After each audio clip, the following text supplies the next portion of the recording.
When my dad passed away, I was 17. It hit me like a ton of bricks.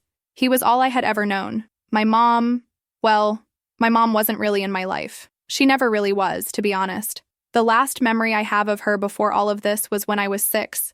She suddenly decided to show up again. I think I expected it to be some emotional reunion, like her coming back to hug me and take us out of that gray place we were living in. But that's not what happened. She showed up, said a bunch of things about how much she missed me, and then went back to being the same. But deep down, I knew. Even a 6-year-old can feel when something's off. She wasn't there for me. She was there for herself. She spent the whole time being superficial, trying to look young, asking mom questions that didn't sound genuine at all. She tried to be more of a friend to my friends than an actual mom. She'd talk to me like she was my older sister. It made me want to run away and hide. I just couldn't connect with her. And honestly, my brother Lucas, who was 19 at the time, wasn't all that eager to reconnect with her either. Like me, he was raised by our dad, Carlos. He's the one who was there for us while she just disappeared. Lucas, of course, had a different perspective. He always tried to keep a more friendly relationship with her, but over time, even he started pulling away. It wasn't that he was cold or indifferent, but he knew, like I knew, that she was never going to be the mom we needed. Our dad was the one who shaped us. He was the one who taught us what it meant to have character, to fight for what you want. He was always there. He was the kind of dad who'd sit down with you on the couch and explain everything, from math to how to treat a woman with respect. And at the end of the day, when he was gone, a part of me went with him, the part that made me feel safe in the world, like everything was going to be okay in the end. And suddenly, I had to deal with losing him, while still living with a mom who, deep down, I knew had no idea how to be a mom, not like he did. When my dad died, the pain was indescribable. Not that my mom was a constant presence, but losing my dad felt like the ground just disappeared beneath me. At the funeral, my mom seemed as distant as she always was. She was there, but it was like she wasn't really there. Lucas and I grew closer. I don't know. Maybe that was one of the few positive things that came out of the whole tragedy, the fact that we were now closer than ever. It was me, Lucas, and the empty house my dad had made into a home. But of course, even that was taken away from us.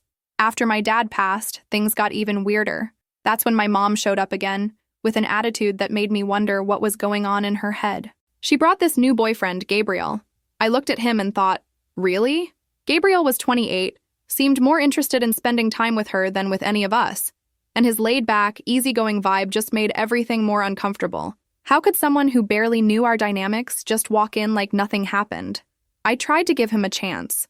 After all, my dad always taught me to be polite, not to judge before getting to know someone. But the way he looked at my mom, with that kind of worshipful gaze that didn't seem healthy, it really bothered me. What bothered me even more was the way my mom acted with him. She wanted to show him that she was in control, that she could be the most desirable woman in the room. She couldn't care less about us. She cared more about looking good, about keeping up the appearance that everything was fine, than about supporting us as her kids.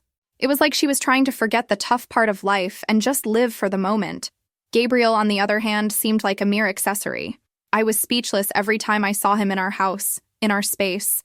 The place where my dad would sit on the couch with Lucas, laughing at silly jokes or talking about whatever he read in the newspaper. But now, what was in our place?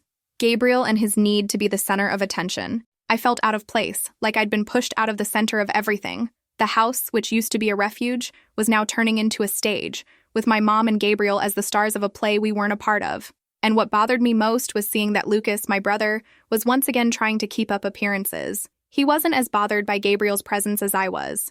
I saw him adjusting with a patience I couldn't understand. It was like he was trying to give our mom a chance, as if she could somehow turn back into who she was supposed to be. But I knew, deep down, nothing was going to change. She would never be the mom I needed. My dad, Carlos, passing away didn't affect my mom the way I thought it would. Not that I expected some big over-the-top display of grief, but there was just something cold, so distant in the way she handled everything. It bothered me deeply. The mom who, throughout my whole life, had been absent and only ever cared about her looks and social status, now seemed like a stranger amidst our family's mourning. While Lucas and I stayed busy organizing the funeral and taking care of all the details that my dad would have handled, my mom just carried on with her routine like nothing had changed. She kept going shopping, meeting her friends for parties, and posting photos on social media with motivational captions that seemed like a desperate attempt to hide the pain she either didn't want to show or didn't know how to express. She was more concerned with what she'd wear to the wake than the actual losses we were dealing with. And that just made me angrier. Like she was doing all that just to get attention, to act like she was fine when she clearly wasn't. Or maybe it was just her way of keeping herself away from anything that would make her feel. She was never good at dealing with deep emotions. But the real punch came when my dad's will was read. Carlos had been clear. The house, the home we grew up in, where so many memories were made, was going to be ours. Mine and Lucas's. I couldn't even imagine life without that house, without the place he made into our home. But the biggest shock, and the one that hit me hardest, was the part where he left Carla a sum of money. Not a huge amount, but enough to make sure she could live comfortably without having to worry about anything. To him, it was the fair thing. He knew that, over the years, my mom never really wanted to be there for us the way she should have. He understood that money would be the only thing left that would tie her to him. When my mom heard that, her expression changed completely. The fake smile she had on when she left the lawyer's office disappeared, and for a moment, I saw something I had never seen before. Rage. Pure, uncontrollable anger. She got furious, more than any of us expected. I realized that, for her, the house wasn't just a reminder of our childhood. It was power. It was a symbol of control. She wanted the house. She wanted what my dad had done for us. Like it was something she deserved. Like she had some right to the place where she'd never really been a mother. "This house is mine too. I have a right to it," she shouted one day, during one of her arguments with me and Lucas. "I was his wife for years. He should have left me the house. I'm going to fight for it." Lucas and I tried to explain that the house was ours. It was what he wanted, what he decided, but she didn't want to hear it. In her mind, it didn't matter what my dad wanted. It was about what she thought she deserved. She started pressuring us, threatening us, even trying to manipulate us. Her words were like daggers, trying to hurt us where it would hurt the most. She played that role of a mother who feels entitled to everything, to controlling her children's lives. Like she was the one who lost a husband, not us, who suddenly found ourselves orphaned. She didn't care if we were ready to move on. She wanted what she thought was hers. The pressure kept growing every day. She'd call Lucas and me separately, trying to convince us that if we just gave in to her will, everything would be fine, like things would go back to the way they were, like the house was a reward for all the sacrifices she made, which to me seemed like a pretty small effort, considering how much time she spent absent. I found myself getting more and more frustrated. She wasn't asking for the house because she really needed it. She was asking for it because she didn't know how to deal with the fact that life had changed. She didn't know how to move on without control over things. Lucas, who's always been more patient and careful with people's feelings, tried to understand her side. He tried to keep the peace, like it was possible to avoid a war between mother and children. But for me, it wasn't about that anymore. It wasn't about peace or calm. It was about standing my ground, showing her that she didn't have control over us anymore, and that it was time for her to face reality. After all, life had always been like that, right? It was always her trying to manipulate others to get what she wanted. And then, suddenly, things started to get tense between us. Lucas and I started fighting more. It wasn't just about the house. It was about what we were both feeling, about the pain we were quietly carrying, while our mom tried to ignore everything around her. The arguments got more frequent, more intense. I didn't want to give in to her pressure, and at the same time, I was trying to deal with the pain of losing my dad, the feeling that everything around me was falling apart. She started behaving even more irresponsibly. She'd come home late, forget important appointments. Seemed like she was living in her own little world. She didn't know what was happening with her, with us, but she definitely knew things weren't right. And still, she did nothing to change it. She wanted the house. She wanted whatever was my dad's, but she wasn't willing to take on the responsibility that came with it. She was trying to force us to bend to her will, and deep down, I knew Lucas was getting tired of it too. The already tense situation became even more unbearable when my mother, Carla, decided to introduce Gabriel to the kids, as if he were the solution to everything. He appeared in our lives so suddenly, as if he had always been part of it, and before we knew it, he was living in our house. There was no request, no conversation, no attempt at negotiation. It was as if he had a VIP pass to just move in, no questions asked. And worse, he wasn't paying rent. Nothing. Absolutely nothing. But he felt entitled to call the shots in the house, as though he had been invited to be the new head of the household.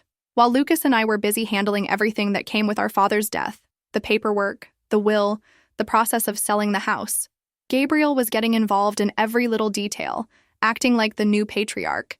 Even though he was nothing but an intruder in our story, he had nothing to do with our dad or our lives, yet he seemed to think he had the right to give his opinions.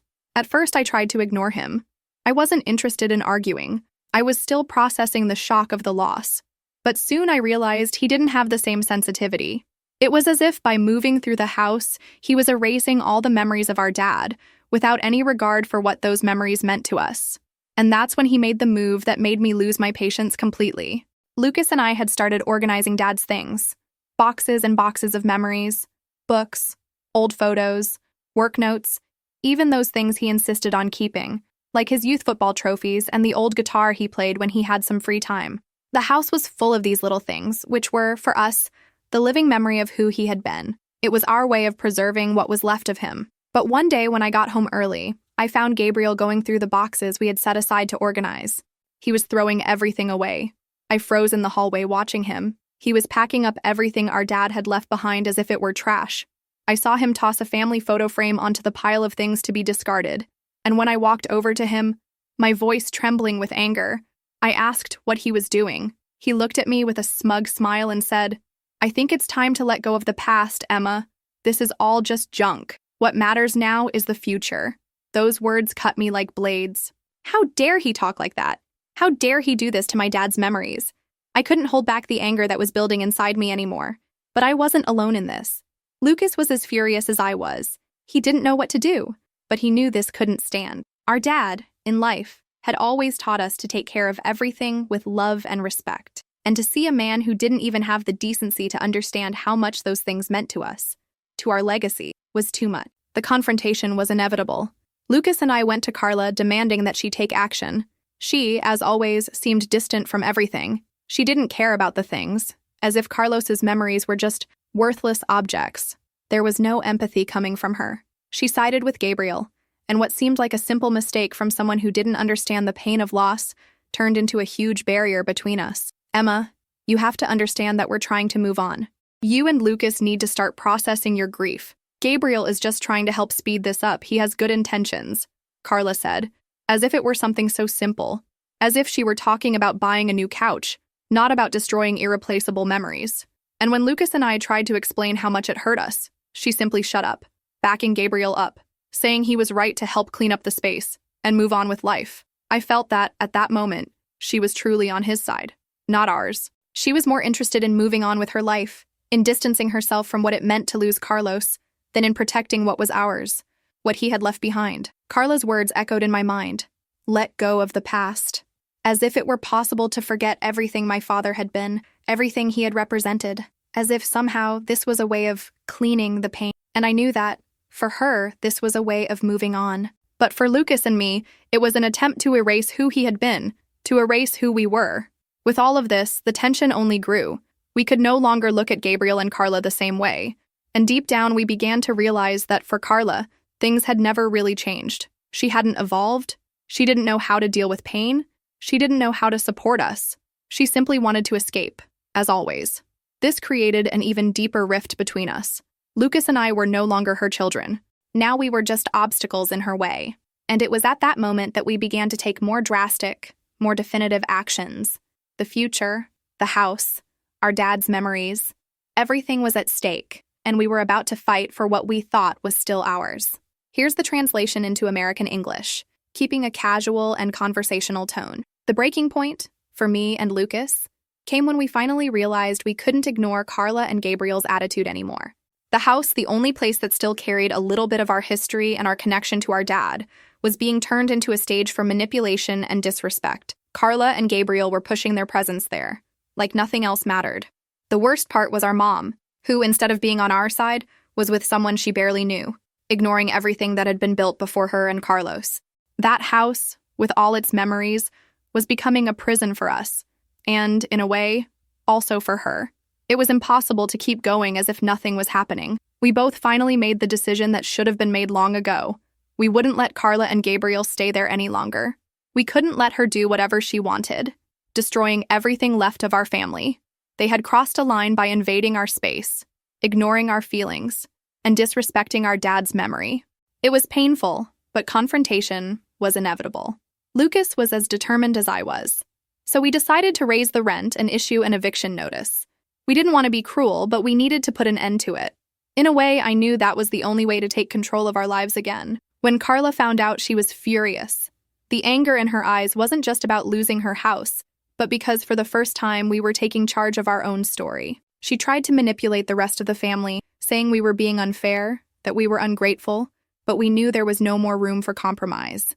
She wanted everything back, but she wasn't going to get it. The situation got to the point where Emma and Lucas decided to take it further. When Carla and Gabriel got married, an event that, for her, was more of a personal celebration than a union of love, since she barely showed any remorse for what she did to us, we decided it was the perfect time. The ceremony was set for the weekend, and on the day of the wedding, we gathered with trusted friends and, without hesitation, did what seemed necessary to restore our dignity. We changed the locks on the house.